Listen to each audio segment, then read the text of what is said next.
થરાદ શિવનગરમાં દારૂના અડ્ડા મામલે જિગ્નેશ મેવાણીએ પોલીસ પર આક્ષેપ લગાવ્યા। થરાદના શિવનગર વિસ્તારમાં દારૂના અડ્ડા ખુલ્લેઆમ ચાલી રહ્યા હોવાના આરોપો ઉઠતા લોકોમાં રોષ ફેલાયો છે। સ્થાનિક બહેનોની અપીલ પર સામાજિક કાર્યકર્તા જિગ્નેશ મેવાણીને શિવનગરમાં બોલાવવામાં આવ્યા હતા। તેમણે પોતાના નિવેદનમાં જણાવ્યું કે શહેરના અનેક ઘરોમાં દારૂનું વેચાણ અને ઉપયોગ સામાન્ય બાબત બની ગયું છે, છતાં સ્થાનિક પોલીસ દ્વારા યોગ્ય પગલાં લેવામાં આવતા નથી। જિગ્નેશ મેવાણીએ આ મામલે કડક આક્ષેપ લગાવતા કહ્યું કે દારૂના અડ્ડાના કારણે બાળકોને યુવા પેઢી પર ખરાબ અસર પડી રહી છે, તેમજ શહેરમાં શાંતિ અને સુરક્ષા માટે ખતરો સર્જાયો છે। તેમણે સ્થાનિક પોલીસને તુરંત અને કડક કાર્યવાહી કરવા અપીલ કરી છે।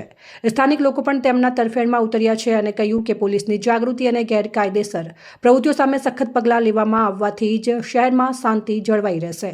લોકોનું કહેવું છે કે જો આ મુદ્દે તાત્કાલિક પગલાં નહીં લેવાય તો સામાજિક અનિયમિતતાનો વધારો થવાની શક્યતા છે। હાલ સુધી પોલીસે આ બાબતે કોઈ સત્તાવાર નિવેદન બહાર મૂક્યું નથી, પરંતુ સ્થાનિકો આશા રાખે છે કે પોલીસ શીઘ્ર જ તપાસ શરૂ કરી દારૂના અડ્ડા બંધ કરાવશે।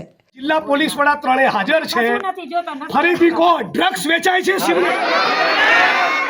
ગાંજો વેચાય છે, દારૂ વેચાય છે, પોલીસ આમાંથી કમાય છે, પોલીસના વહીવટદારો છે।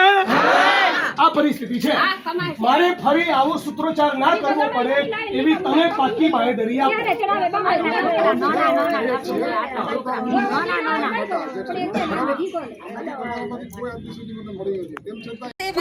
મને શું કે અમારે તો 50,000 રૂપિયા દીધા, તમારો છોકરો શું કરશે? તમારે 50,000 રૂપિયા સાંભળો અમારા છોકરાને મારો બાઈક ભાંગો, મારો ફોન ભાંગો, હું અહીં આવી રાતના 1 વાગ્યા સુધી બેઠી, મારા છોકરાને મારો, હું વિધવા બેન છું, મારા છોકરાને મારી નાખો, મારી છોકરીને કારો હાથ કેળો, હું ઘરે તેડી આવી કેરનાની પોલીસ વાળા શું કે અહીંયા તો 50,000 રૂપિયા સાંભળો, 50,000 તમે લોકો બી તમને તમારી જાત ઉપર શરમ આવી જોઈએ।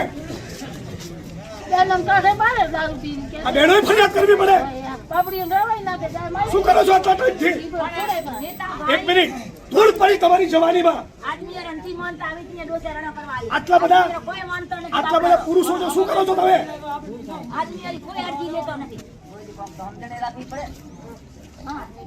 આ બહેનોએ મને કેવું પડે, શરમ આવી જોઈએ। જૂઠું બોલી રહ્યા છે। 1 મિનિટ, કેટલા મહિનાથી રજૂઆત કરો છો?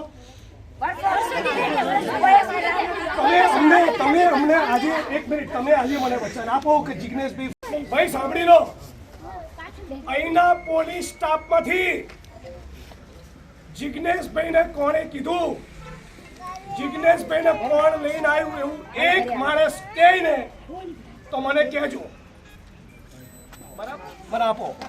અને હર સંઘવી 8 ચોપડી પાસ આ ગામ આખાનું દાપણ કરે છે કે મને જાણ કરજો।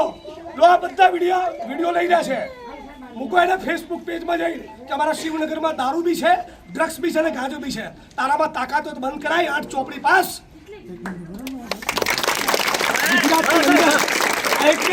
આજ ગુજરાતમાં એક પાયને અડે નહીં ને એવા પણ PSI, PI, constable, head constable અને ઇવન IPS ઓફિસરો છે। એવું જ ચરિત્ર બનાવો ને। કેમ એવું નથી કમાણી કરવી? કેમ ધારાસભ્ય આવું પણ? આજ ગુજરાતમાં એક પાયને અડે નહીં ને એવા પણ PSI, PI, constable, head constable અને ઇવન IPS ઓફિસરો છે। એવું જ ચરિત્ર બનાવો ને। કેમ એવું નથી કમાણી કરવી? કેમ ધારાસભ્ય આવું પણ? મારું કામ જ નથી। કેમ બહેનોએ ફરિયાદ કરવી પડે? એક તો પોકેટ નીટ એન્ડ ક્લીન કરો તો તમારામાંથી બીજા 4 પોલીસ કર્મીઓ શીખે। આ હવાર ઉઠીને ફરિયાદ, દારૂ વેચાય જાય। ગુજરાત છે આપણું, આવું ગુજરાત।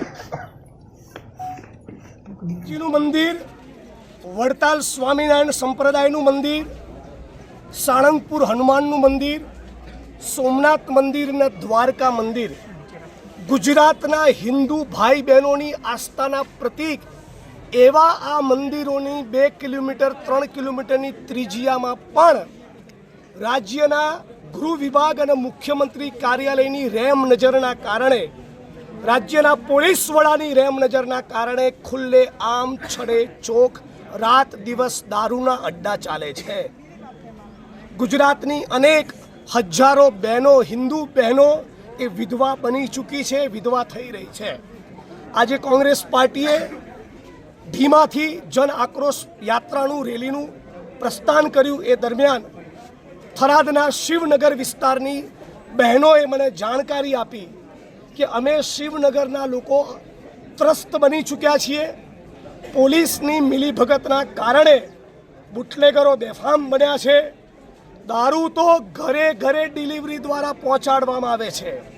ફક્ત અડ્ડા નહીં, થરાદના શિવનગર વિસ્તારમાં દારૂની હોમ ડિલિવરી કરતી હોવાની મીડિયા અને એસપીની ઉપસ્થિતિમાં થરાદની બહેનોએ ફરિયાદ કરી. ઉપરાંત બહેનોએ એમ પણ કહ્યું કે અહીંયા બેફામ ડ્રગ્સ અને ગાંજો અને ચરસ પણ વેચાય છે. રાજ્યના ગૃહમંત્રી ડંફાસ મારવામાં બહુ તજજ્ઞ છે.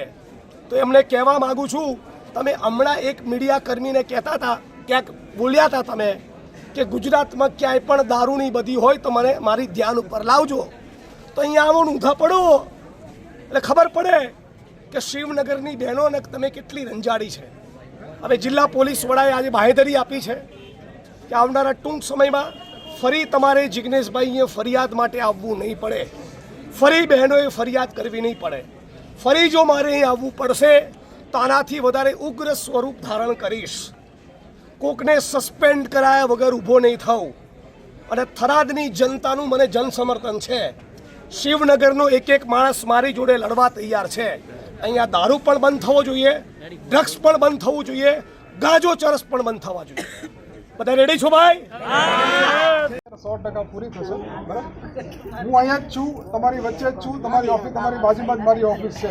બરાબર, જરૂર પડે તો હું તમારા વિસ્તારમાં આવીશ. તમારામાંથી કોઈ પણ બહેનો કોઈ પણ ભાઈઓ ગમે ત્યારે મળી શકે છે અને તમારી રજૂઆત મુજબ 100% કામગીરી થશે. મારી ફરજ છે અને થશે 100%.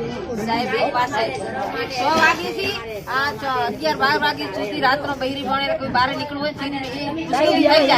ઘરો ઘર દારૂ આવે છે, ઘરો ઘર કોટર દેવા આવે છે. અહેવાલ બાબુ ભાટિયા.